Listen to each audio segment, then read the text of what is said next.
Bismillahirrahmanirrahim. Assalamualaikum warahmatullahi wabarakatuh. Sebelum mengawali pelajaran ini, mari kita mulai dengan membaca doa terlebih dahulu ya. Berdoa mulai. Berdoa selesai. Selamat pagi anak-anak. Apa kabar? Alhamdulillah kita masih diberi kesehatan selalu oleh Allah Subhanahu wa taala ya. Sebelum mengawali pelajaran, Ibu absen dulu ya. Lina hadir, Raya, Hira, Tia, Bagas, Umar, Lukman, Hisam. Alhamdulillah semuanya berangkat ya. Sebelum melanjutkan pembelajaran hari ini, Ibu akan mengingatkan dulu pembelajaran yang kemarin, yaitu tentang pahlawan. Nah, pahlawan ini adalah orang yang telah berjasa karena keberaniannya dan pengorbanannya untuk membela kebenaran. Pahlawan yang kita pelajari kemarin itu ada, yang pertama yaitu Insinyur Soekarno. Nah, Insinyur Soekarno ini sekaligus menjadi Presiden pertama Republik Indonesia. Yang kedua, yaitu ada Cut Nyak-din. Yang ketiga ada Jenderal Sudirman. Yang keempat itu kita mempelajari Raden Ajeng Kartini. Nah, Raden Ajeng Kartini ini yang telah memperjuangkan emansipasi wanita. Bagi kita yang wanita bisa sekolah, bisa bekerja ini karena jasa dari pahlawan kita Raden Ajeng Kartini. Oke, kalau sudah, selanjutnya kita akan belajar tentang cita-cita. Nah, cita-cita ini adalah impian dan harapan seseorang. Semua orang itu pasti mempunyai cita-cita. Nah, contoh dari cita-cita. Cita-cita itu ada guru, seperti Ibu. Nah, guru, ada kata pepatah. Guru itu adalah pahlawan tanpa tanda jasa. Jadi materi kita ini masih berkaitan dengan pahlawan. Contoh lagi cita-cita yaitu ada dokter, ada sebagai polwan, sebagai tentara, dan masih banyak lagi. Selanjutnya kita akan mempelajari cita-cita ini. Nah, biasanya kan anak-anak itu masih suka cita-citanya dokter, guru, ada yang mau jadi polwan, dan lainnya. Nah, manfaat kita mempelajari cita-cita ini adalah untuk membentuk karakter kita. Kalau ingin jadi guru, kita harus mempelajari bagaimana sih cara menjadi guru. Terus kita yang bercita-cita dokter, itu agar tahu tugas-tugas dokter itu apa, tugas guru itu apa, tugas polisi dan seterusnya itu apa. Nah, sekarang kita buka pada halaman 4. Sudah ketemu? Nah, sekarang anak-anak silakan membaca bagian teks dalam kotak warna kuning tersebut ya. Sudah ketemu? Ya, bagus, ketemu. Ibu kasih waktu selama 15 menit untuk membaca teks tersebut. Dimulai dari sekarang. Silahkan.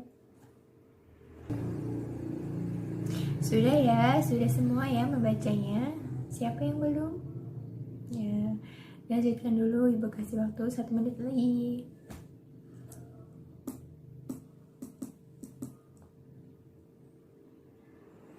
Sudah? Sudah, bagus.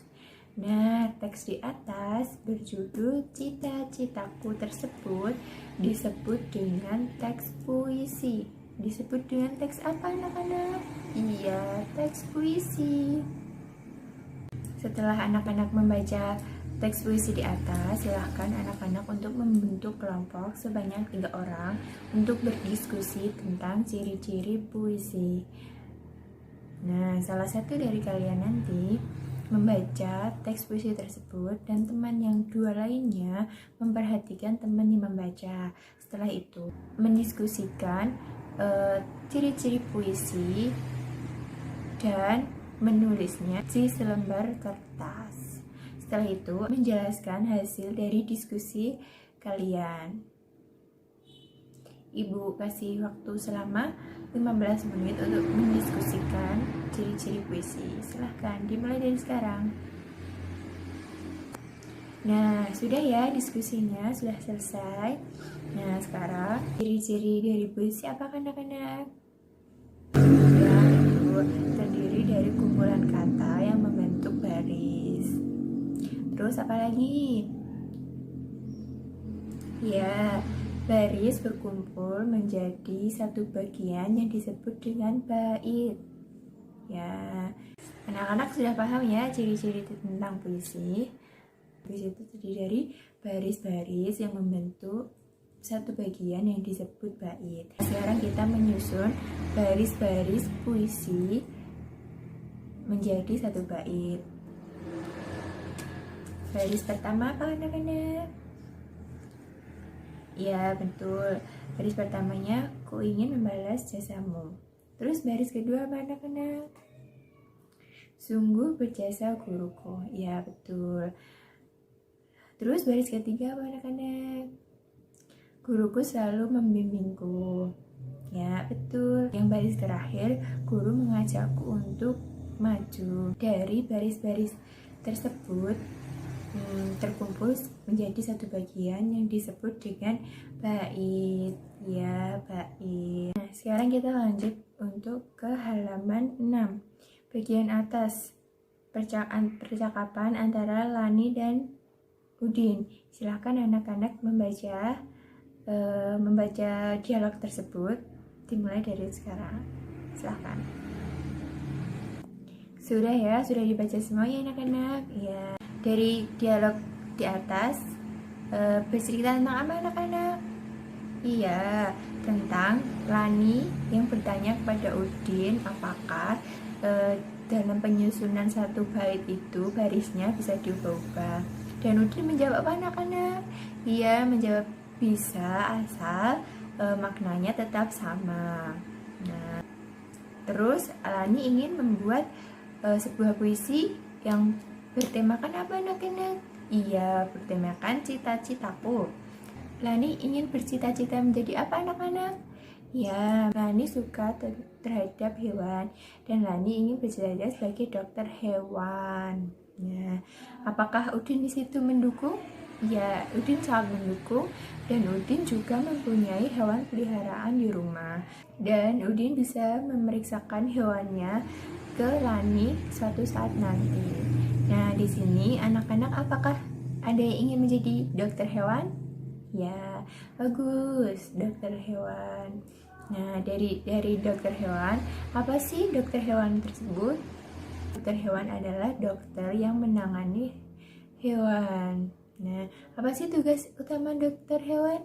Iya, tugas utamanya yaitu memeriksa hewan-hewan yang sedang sakit.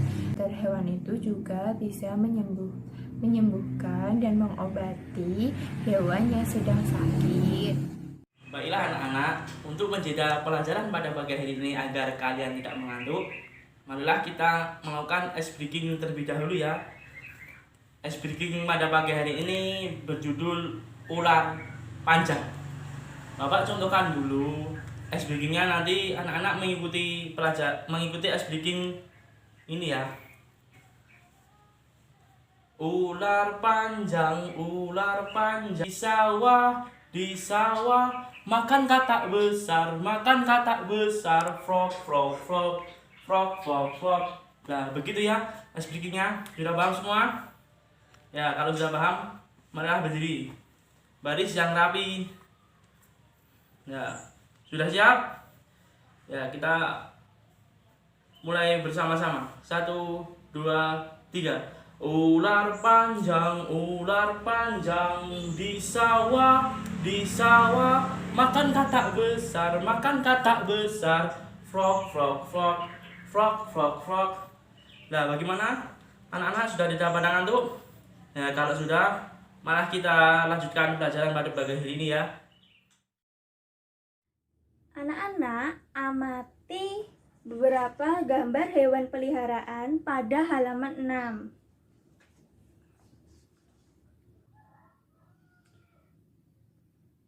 Setelah itu, diskusikan bagaimana hewan tersebut mengalami pertumbuhan. Di buku ada gambar hewan apa saja, anak-anak? Ya, ada kucing, ada kelinci, ada ayam.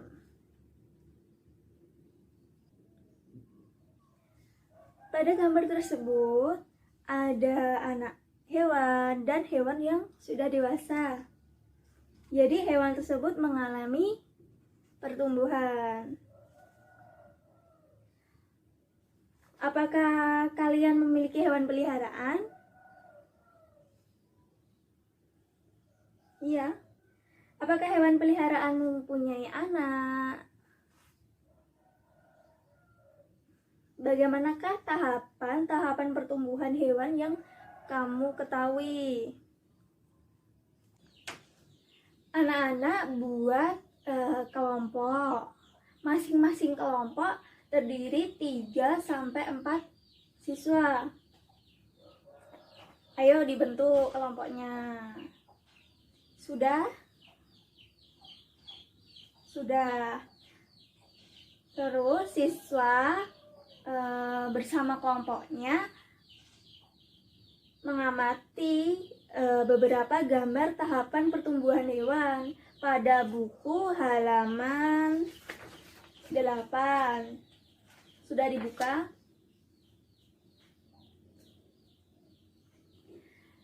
Setelah diamati, siswa menyusun gambar-gambar tahapan pertumbuhan hewan tersebut menjadi tahapan pertumbuhan hewan yang benar.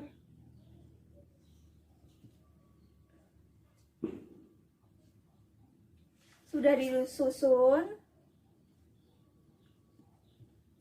Yang pertama, gambar apa? Kucing. Gambar pertama, nomor berapa? 3. Gambar kedua, nomor urut berapa? 1. Gambar ketiga, urutannya 2. Jadi, tahapan pertumbuhan kucing pada gambar tersebut kalau disusun jadi berapa? 3, 1, 2. Selanjutnya, ayam. Urutannya berapa? 2, 4, 1, 3. Ya. Setelah itu, setiap kelompok berdiskusi dan tulis kesimpulan hasil diskusi tentang tahapan pertumbuhan hewan tersebut pada kolom halaman 9.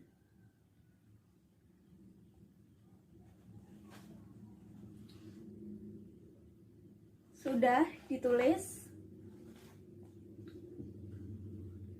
Setelah itu, Ibu minta setiap kelompok mempresentasikan hasil kesimpulan diskusinya di depan kelas. Anak-anak, ayo renungkan. Pertama, ingin menjadi apakah kamu kelak? Yang kedua, apa yang ingin kamu lakukan agar cita-citamu dapat tercapai? Yang ketiga, apabila cita-citamu sudah tercapai, apa manfaat yang dapat kamu berikan kepada orang lain? Nah, jadi itu tadi materi kita pada hari ini. Masih ada yang belum paham dan ada yang ingin ditanyakan? Sudah? Kalau begitu mari kita membuat kesimpulan kita mengenai materi hari ini ya. Yang pertama tadi kita sudah belajar mengenai ciri-ciri puisi. Apa saja ciri-ciri dari puisi? Yang pertama, terdiri dari baris-baris. Yang kedua, ya terdiri dari bait-bait. Dan yang ketiga, menggunakan rima yang teratur atau menggunakan rima yang sama. Dan yang terakhir adalah menggunakan kata-kata yang indah supaya puisi yang kita buat itu lebih menarik. Selanjutnya tadi kita juga sudah belajar mengenai pertumbuhan pada hewan. Hewan apa saja? Hewan kucing dan ayam. Yang pertama tadi hewan kucing. Pada kucing, pertumbuhan dimulai pada anak kucing. Yang kedua, kucing muda. Dan yang ketiga, kucing dewasa. Kalau pada pertumbuhan ayam, dimulai pada telur menetas menjadi anak ayam. Kemudian yang ketiga yaitu ayam muda, baru ayam dewasa. Nah, seperti itu kesimpulan materi pada pembelajaran 2 ini. Sudah paham?